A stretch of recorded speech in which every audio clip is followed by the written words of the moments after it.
Hello everybody, it's your boy Proftrof. We're back again with another Hood Nature video. This is honey badgers versus wolverines. Who would win? Probably a wolverine. Let's be honest, wolverines are scary as hell. These two animals give less than an incel, so what would happen if they got into a fight? Well, honey badgers and wolverines are both mustelids, but the wolverine is a weasel on steroids. They're bigger and stronger, and even though wolverines could hunt for themselves, they'd rather steal from much larger animals. Even though they're only 50 pounds, wolverines will straight up punk bears and cougars out of food just off intimidation. As a scavenger, wolverines have life-canceling jaws, and they even have a special set of molars that's rotated 90 degrees, meaning they can crack and crush bones, and which is why the skunk bear eats. They have molars that is rotated 90 degrees. What? Every part of its victim, including the teeth. And we have to acknowledge the fact that a wolverine body bagged a polar bear by clamping its jaws around its neck until it suffocated. Wolverines are basically everything. I remember I saw this in another video and I could not even believe it. Listen, polar bears are big bears. Like, they're a normal bear but bigger, scarier. Wolverine is small, you know? How? But it happened, I guess. Stereotype on steroids. Honey badgers are smaller, but their balls are the same size, if not bigger. At only 30 pounds, these felony ferrets will hood check lions, hyenas, and leopards, and they win fights off of pure crackhead determination. Their skin is even tougher than that of a wolverine's because they can survive being shanked by an African porcupine. American porcupines are smaller, but even they've been known to put wolverines in the dirt. Not only does a honey badger have tough skin, it's loose, meaning they can flip over after being bitten and still attack. Also, honey badgers are way smarter than wolverines and even able to use tools. Really? Now here's the important part. Wolverines are more muscular with a much more crushing bite. And despite their vicious reputation, wolverines aren't extremely skilled fighters. Their main defense is intimidation, which to be fair, they're very good at. But you are not intimidating this black Air Force with attitude. Honey badgers are 100% on smoke. Not only will they fight till they flatline, they'll go at it for hours. Meaning the only way for the wolverine to win is to kill an animal that basically runs on Duracell. Wolverines like to go for the throat, but a honey badger struggling with its tough skin can make it nearly impossible to land a critical hit. Also, honey badgers go for the balls, and they've been known to kill animals as frolic as buffalo. What you mean? It can make it nearly impossible to land a critical hit. Also, honey badgers go for the balls, and they've been known to KO animals as brolic as buffalo. So who would win? Honey badgers don't have the tools to kill a wolverine by strictly biting, but in a fight lasting hours, this cycle weasel could tire out the bigger animal and force it to retreat. A lot of the wolverine's attitude is a bluff. They won't keep fighting if they feel like their life's in danger. Honey badgers will 100% die for the cause. In the same way they can run off lions and hyenas, they can probably drive off even a motivated wolverine. He doesn't have to kill the wolverine to win. The honey badger would be the last one standing. Goats can climb trees, and not enough people know this. This isn't Photoshop because even though they wear the animal equivalent of high heels, they have a habit of giving... I know they can climb mountains, you know, mountain goats, but trees? Really? How? How does that work? How do they climb trees? How? Gravity the middle finger. Goats can scale trees, cliffs, and if you I know about cliffs, they'll all over your work. In life, people are going to try to bring you down and keep you from succeeding. Be a goat and never fold. Also, goats aren't just cute barnyard animals. Some of them are built like refrigerators with horns. They can weigh over 300 pounds, and some mountain goats will actively start beef with any hikers they see on their mountain. You do not want those problems. And then you have the Markor, a goat that looks straight from the shadow realm with a power tool for a head. Test his hood, and he'll send you there. Oh, this Narnia goat. That's a thing. That's a Warhammer fantasy creature. Fuck, I forgot the goat tribe there, his name. Goat is the national chaos animal of goat. Pakistan, It's a and chaos they allegedly goat. run faith with snakes and win on the regular. And of course you got the alpine ibex who routinely tells gravity to f*** off because they've been seen vertically climbing up dams like spider goat. Vertically. You're probably wondering how they're able to do this with no paws, claws, or thumbs. I really don't know. And yes, even though this is a big country, they're still in the Cabernet goat subfamily, meaning I can talk about them.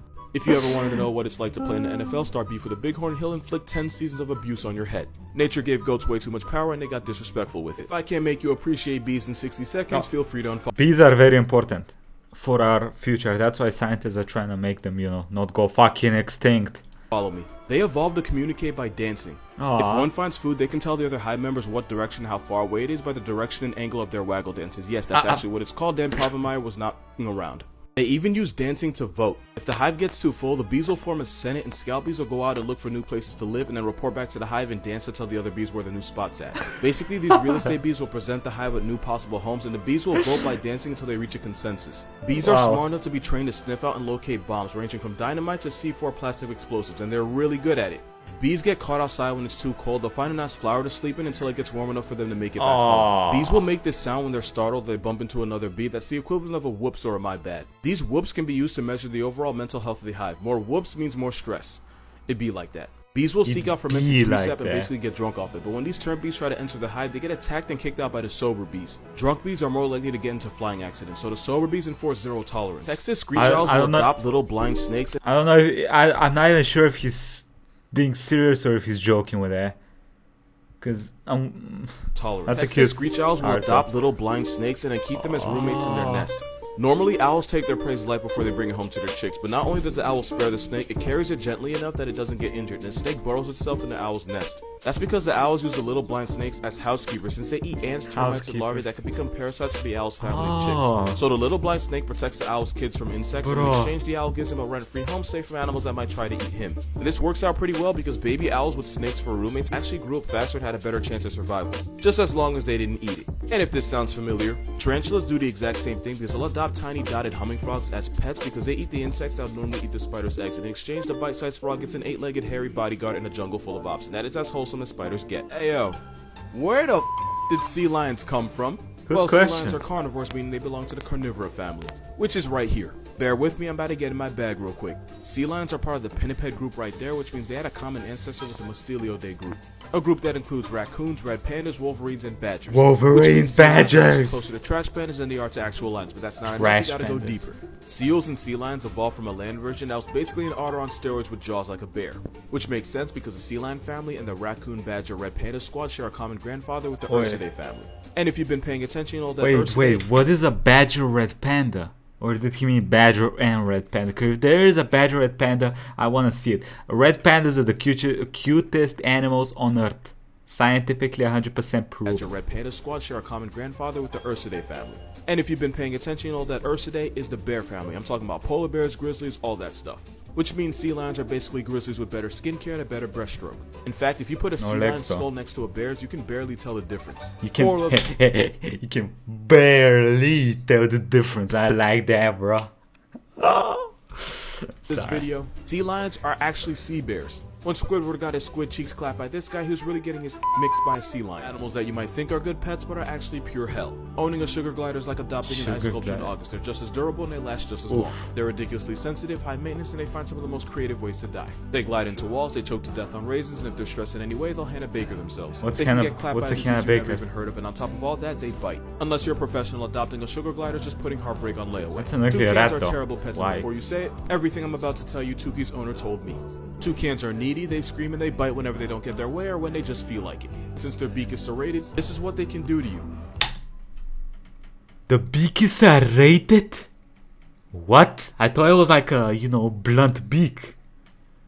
Oh, that don't... Yo, I'm choke slamming that motherfucker if he bit me. They're highly aggressive hormonal assholes that can children or other people. Also, they shoot 40 to 50 times a day, and not the white yogurt pigeon stuff either. They'll have your house looking like a paintball bunker. And I don't know what this is, but I hate it. There's a lot of other things, but long story short, unless you're professional, which Tuki's mom is, adopting a toucan is inviting Satan and Featherface into your home. And last are foxes because they are the worst roommates. Really? They scream at 3 a.m. and they pee all over the place, and I would forgive that if this... But they're so cute! Maybe outside, maybe you can look after a fox outside. It doesn't stick to you for weeks. It'll put your social life on life support if it doesn't just kill it completely. Here's some facts about Mort from Madagascar. People confuse him for the venomous slowlorse, but he's actually a mouse lemur. Even though they weigh less than 2 ounces and can fit on your hand, the big eyes and the fact that they're only active at night freaked people out so much they thought they were spirits of dead people that were never buried, which is why the word lemur actually means ghost. But as the smallest primate in the world, the mouse lemur is perfect. It's only a menace to the fruits, flowers, and insects they eat. They also have the smallest brain at 2 grams, which is why Mort acted like a toddler even though he was like 50 years old. Not even kidding, he was a baby-faced geriatric. But what the mouse lemur does have are big balls, because during breeding season his baby-making factory will swell to up to 130% of their normal size. Because in mouse lemur society, the bigger the balls, the more you score. There's 24 different kinds of mouse lemurs, and the one I would give my life for the fastest is the Madame Burst lemur, for the very complex fact that they just happen to be the smallest. Even though it looks like an anime squirrel, the mouse lemur is a primate, making it related to you and me, and we share more than 95% of our DNA with it. And because I know y'all are gonna ask, they're horrible pets because they might be tame when they're young, but when they hit puberty, just like teenagers, they become assholes, and these assholes bite. And scratch too. They're also very high maintenance and endangered. And they have big nuts. More specifically, it's a Goodman's mouse lemur, and the only fact I have is that the females bully and beat the males in the name of equality. The strongest animal in the world might just surprise you. Okay. It might surprise you because it's none of these... That was the ant, no? Isn't it the ant?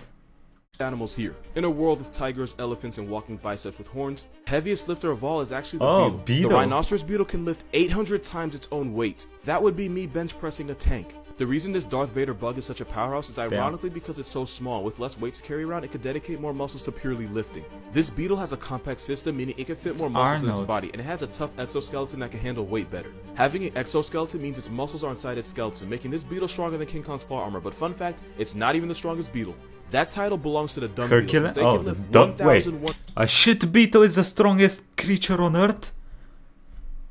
Huh? That was gonna be Herculean beetle or some shit. I know there was like some beetle like that. 141 times their own weight, and if a person did that, they'd be lifting 6 double-decker buses with people in it. And since we're bigger and we don't have an exoskeleton, we will never be stronger than this beetle. But with Fitness Coach, you can be stronger than you were yesterday, because it lets you choose your workout intensity, how often you want to work out, and what exactly you want to work out. If you want to get right for the summer, it's going to be the top one right there. But respectfully, neither you or Goku are touching this beetle. They may eat, but they don't take. Florida has a herpes monkey problem that nobody knows what to do about. It's because I'm not surprised it's Florida, but Florida, what the fuck? Come on, y'all. Monkeys were brought to Florida in the 1930s and put on an island, but funny story. They didn't know that monkeys could swim. The monkeys swam across the river into the mainland, and after lots of nasty monkey sex, there are now nearly 600 rhesus macaques in the state of Florida, and a lot of them carry herpes. About 25% of these STD jockeys have it, and they shed the virus from their mouth by drooling. So if one bites you, you're every Matter of fact, if they just scratch you, it could be credits. And in a few cases, people that caught herpes from these monkeys suffer permanent brain damage. There's also the fact that they're eating the bird population into a pack to the point where they can completely wipe them out if they're not slowed down. But now the problem is removing all the monkeys would be difficult, expensive, and nobody really wants to adopt a monkey with herpes. But if they murk them, I mean, why adopt them? Maybe send them to God. God loves monkeys. all people would obviously be upset. Nah. Actually nuke us. But if we do nothing and let the monkeys rock, it'll be like World War Z with more fleas and herpes. Because Florida is the only state where onion articles find a pulse and come to life. You can guess every animal based on its eyes. I will personally give you a cookie. This guy has W-shaped pupils because it balances out uneven light levels where they live and helps it see better. These eyes that look like they were drawn by a first grader actually changed in size and shape to give it a better view of the ocean. Yup, I said ocean because that is a cuttlefish. Now this dude has horizontal. The octopus is a cuttlefish, right? To help keep an eye out for enemies while also making it look possessed by the devil. Its eyes look like that so that when it bends down to eat grass, the pupils stay aligned with the ground to get a better view so it doesn't get put in a pack while eating grass. Just another reason why goats are too powerful. Now this animal actually has 12,000 eyes. Kind of. They have two big eyes like everyone else, but each eye is made of thousands of compound eyes, meaning it can see in almost every direction at the same time. Its brain collects all these images and puts it into one picture, and this is how butterflies see the world. And that is why SpongeBob nearly burned the city to the ground. Now this is probably the weirdest one of all, but these eyes can actually see forms of light that are invisible to us, like ultraviolet and polarized light. This is what life looks like for a mantis shrimp. That and the fact that they can uppercut with the force of a pistol proves that God has favorites, and this LSD shrimp is one of them. Dyson shrimps. Okay. Okay. That was awesome. I fucking love Hood Nature. This dude's awesome. I love this dude. Very entertaining stuff. Anyway, if you want to see more Hood Nature reactions by your boy, playlist is up here. Quick thank you to the YouTube members and Patreons. Thank you all for the support. I appreciate you all. Now catch you all next time. Have a nice day, everybody. Bye-bye.